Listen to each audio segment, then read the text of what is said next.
आज की इस वीडियो में सीखेंगे आप शादी पार्टी के लिए एक सुंदर सी पार्टी वियर गाउन बनाना। इसे बनाने के लिए हमने लिया है वर्क वाला नेट का कपड़ा।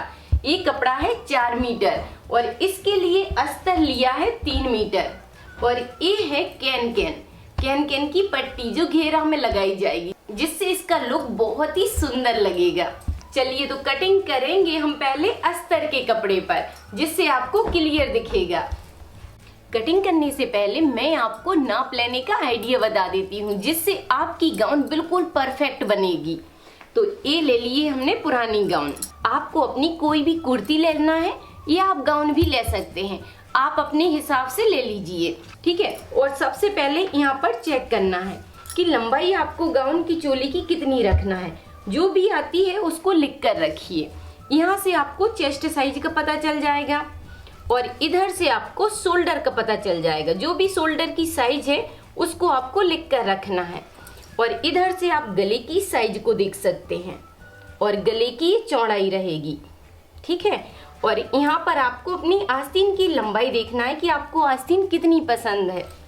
और ये आस्तीन की मोहरी होती है। जितनी भी साइज आपकी आती है उसको लिख कर रखिए। और उसके बाद जितनी भी आपको नीचे की साइड लंबाई चाहिए उसका नाप आपको घेरा से लेना है। ऊपर से आप पूरी लंबाई का नाप ले सकते हैं और उसमें से फिर चोली के नाप को माइनस किया जाता है। अब हम कपड़े को फैला लेते हैं। कपड़े को हमने लंबाई की साइड से डबल फोल्ड किया और फिर इसको एक बार पलट दिया। तो ये कपड़ा हो गया है अब 4 लेयर में। इसको अपनी साइड रख लेंगे। इस तरह आपको कपड़ा रखना है और यहाँ पर फिर आपको चेस्ट साइज के हिसाब से कपड़े को चेक करना है कि जिस साइज का आप बना रहे हैं वो साइज आना चाहिए और एक्स्ट्रा मार्जिन होना चाहिए। तो जैसे कि मैं इसे 38 की साइज में बना रही हूँ, तो ये हो गया 38 का चौथाई भाग और ये रहेगा एक्स्ट्रा मार्जिन, ठीक है। इस तरह कपड़े को चेक किया जाता है। अगर आपका कपड़ा लंबाई की साइड से नहीं आ रहा है तो आपको क्या करना है कि अर्ज की साइड से कपड़े को पलट लेना है और फिर उसको 4 लेयर में रख लीजिए। अब हमें निशान लगाना है चोली की लंबाई का। तो जैसे कि चोली की लंबाई इसमें तैयार करना है 15 इंच, तो यहाँ पर हम लेंगे 16 इंच। 1 इंच एक्स्ट्रा हमने लंबाई को बढ़ा दिया और इस निशान को लंबाई में लगा लिया। अब यहाँ से दूसरा निशान लगाएंगे हम 6 इंच पर, ये रहेगा आर्म होल के लिए। और तीसरा निशान ऊपर से लगाना है टक्स पॉइंट का, तो इसका निशान लगाएंगे 10.5 इंच पर।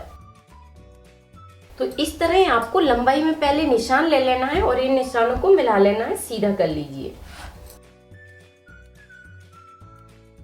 अब इधर से ही हमें पहले कपड़े को काट कर निकाल लेना है।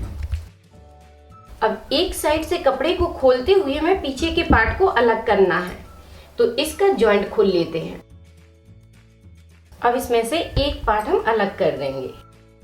तो दोनों पार्ट को हमने अलग अलग कर दिया है। उसके बाद यहाँ पर हमें शोल्डर का नाप रखना है। तो जैसे कि शोल्डर है इसमें 15 इंच, तो उसका हाफ रखा है यहाँ पर 7.5 इंच और ये हो गया सिलाई मार्जिन के लिए। अब इस निशान को सीधा कर देंगे।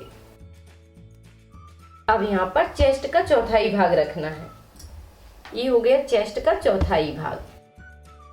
अब यहाँ पर रखेंगे हम कमर की साइज। तो कमर है जैसे कि इसमें 32 इंच, तो 32 का चौथाई भाग हुआ 8 इंच और यहाँ पर लेना है हमें टक्स के लिए 1.5 इंच एक्स्ट्रा। तो ये हो गया टक्स के लिए। अब इस निशान को इससे मिला देना है और यहाँ पर आधा इंच का तिरछा करना है इस तरह से, जिससे गाउन का कॉर्नर नीचे की साइड को नहीं झुकाव करेगा। अब उसके बाद यहाँ से देखिए कि यहाँ से हमें रखना है 3.5 इंच।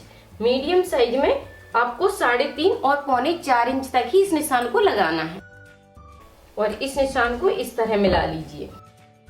अब 1.25 इंच इस साइड से रहेगा और 1.25 इंच इस साइड से। इस तरह से 1.5 इंच की यहाँ पर हम टक्स बना देंगे, जिससे बहुत अच्छी फिटिंग बैठती है। यहाँ पर गले की साइज रखेंगे।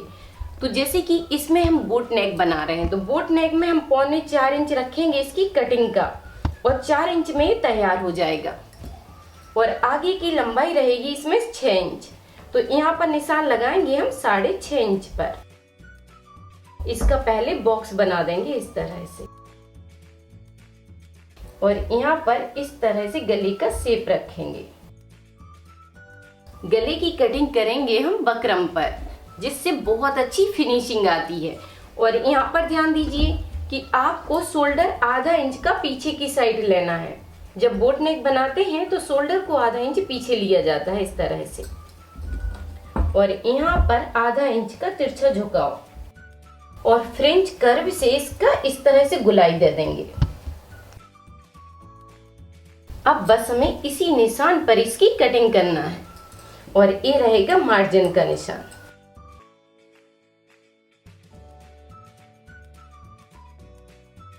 तो आगे के पार्ट की कटिंग करने के बाद अब कटिंग करेंगे हम पीछे के पार्ट की। तो इस कपड़े को हमने इसके ऊपर रख दिया है। अब यहाँ पर आपको थोड़ा सा चेंज करना है, जैसे कि पीछे की साइड अगर आप चेन लगाना चाहते हैं तो आधा इंच कपड़ा आपको बढ़ा रखना है आगे का, ठीक है। पीछे के पार्ट को हमने आधा इंच आगे की साइड को बढ़ा दिया है। अब यहाँ पर जो टक्स हमने 1.5 इंच की इसमें बनाई है आगे की साइड, वो पीछे की साइड बनेगी 1 इंच की, और यहाँ पर जो भी एक्स्ट्रा कपड़ा बढ़ेगा उसकी हम बाद में कटिंग कर देंगे। अब यहाँ पर बस आर्म होल में थोड़ा सा चेंज करना है और इसकी कटिंग कर लेना है इस तरह से। आधा इंच पीछे के आर्म होल को बढ़ा देना है आपको। इस तरह से आगे और पीछे की चोली की कटिंग कंप्लीट हुई। अब इसमें हम पिन लगाकर रख देंगे और निकालेंगे इसके घेरा को। अब अस्तर का जितना भी बचा हुआ कपड़ा है उसको डबल में फोल्ड करके रख लीजिए इस तरह से। डबल किया, उसके बाद एक कॉर्नर को पकड़ते हुए इसका ट्रायंगल बनाना है इस तरह से, जिससे अस्तर में बहुत सुंदर घेरा आ जाता है। अच्छे से इसको मिलाकर रखना है। एक कॉर्नर से हमने इसका ट्रायंगल बना दिया, और यहाँ पर भी कपड़े को सही से आपको रख लेना है। अब यहाँ पर उठाएंगे हम चोली को, इसको मिलाकर आपको इस तरह से रखना है। यहाँ पर चेक कर लीजिए, और यहाँ पर हमने टक्स के लिए जो एक्स्ट्रा कपड़ा लिया है उसी के बराबर से हम रख देंगे। मार्जिन को इसमें कम कर दिया है क्योंकि यहाँ पर बड़ा हुआ कपड़ा टक्स के लिए है, तो इसके बराबर से बस यहाँ पर मिलाकर रखेंगे कि इसमें एक्स्ट्रा मार्जिन अपने से 1.5 इंच का आ जाता है। एक निशान यहाँ पर लगाना है, दूसरा निशान यहाँ पर लगाना है। अब आपको बस इस तरह इंची टेप को रखना है और गुलाई से घुमाते जाना है, और निशान को आगे की साइड बढ़ाते जाइए।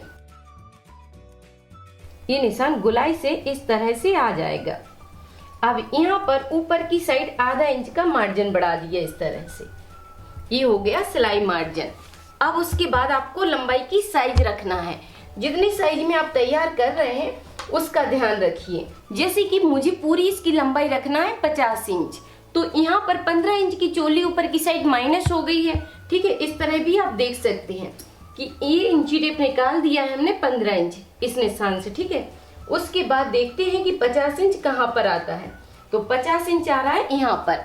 तो यहाँ पर एक पेपर को रख लेते हैं, जिससे निशान लगाने में आसानी होती है और आपको क्लियर समझ में भी आएगा। तो ये पेपर हमने यहाँ पर मिलाकर रख दिया है। तो ये हो गया 50 इंच फिक्स इसकी लंबाई का निशान। अब इसमें आपको ध्यान देना है कि जो आपकी मेन लंबाई रहती है उससे अस्तर 2 इंच छोटा होता है। तो यहाँ पर हमने 2 इंच का माइनस कर दिया, जो चला जाएगा सिलाई मार्जिन में। यहाँ पर जब कैन फिट करेंगे तो उसमें 1.5 से 2 इंच का मार्जिन यूज हो जाएगा। तो ये निशान इधर आ जाएगा, ठीक है, जिससे अस्तर छोटा हो जाएगा और मेन घेर बड़ा रहेगा। अब इसी निशान के हिसाब से हमें घुमाते जाना है और निशान आगे बढ़ाते जाना है बस।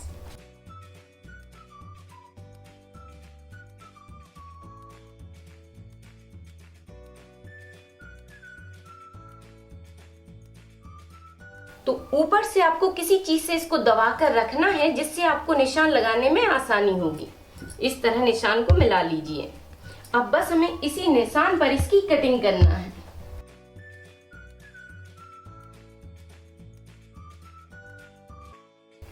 तो कॉर्नर के कपड़े को उठाकर हमने आगे की साइड रख लिया।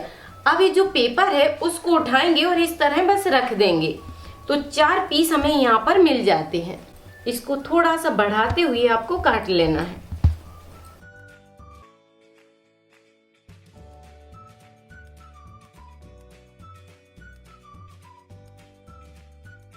तो अब निकालना है हमें आस्तीन है। आस्तीनों के लिए ले लेते हैं हम एक पेपर। पेपर को हमने डबल में फोल्ड करके रख लिया है।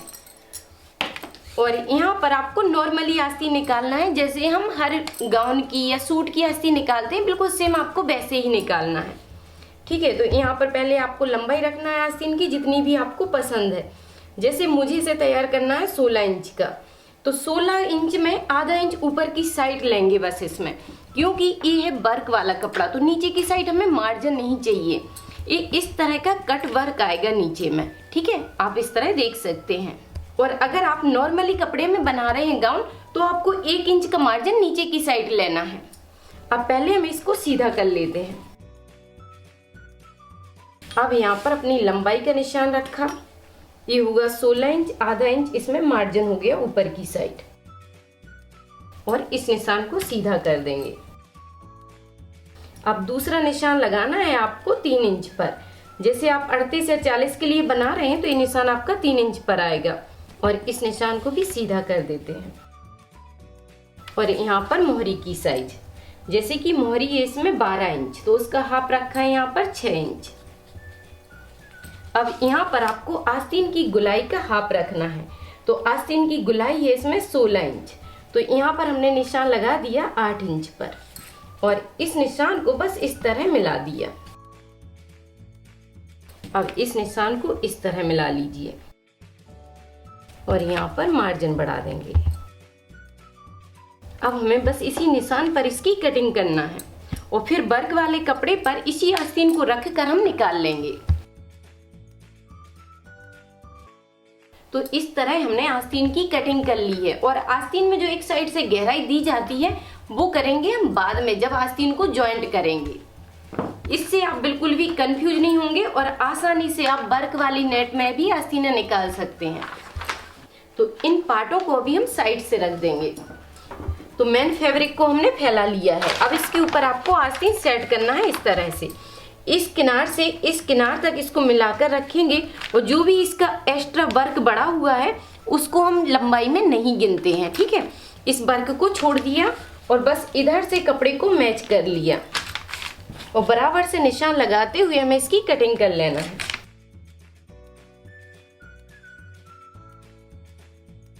इस तरह से आस्तीन की कटिंग हो जाएगी।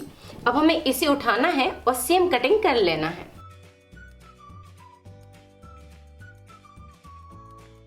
तो आस्तीनों की कटिंग कंप्लीट हुई। अब निकालेंगे हम चोली के पार्ट। तो इस तरह से आपको चोली के पार्टों को अच्छे से जमा कर सेट करना है, और इसमें आपको कटिंग करते समय थोड़ा सा कपड़े को बढ़ा कर लेना है, जिससे मेन कपड़ा अस्तर के कपड़े से छोटा ना हो। ठीक है, यहाँ पर आपको थोड़ा थोड़ा सा बढ़ाकर इसकी कटिंग कर लेना है।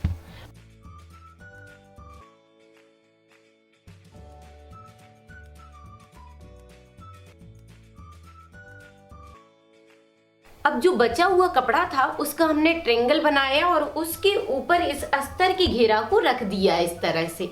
आप देख लीजिए अच्छे से कि इस तरह आपको ऊपर के घेरा को रख देना है। अब यहाँ पर नीचे की साइड हम 2 इंच एक्स्ट्रा बढ़ाते हुए इसकी कटिंग कर लेंगे। तो जैसे हमने अस्तर की घेरा की कटिंग की थी, सेम हमें वैसे ही इसको बढ़ाते हुए निकाल लेना है।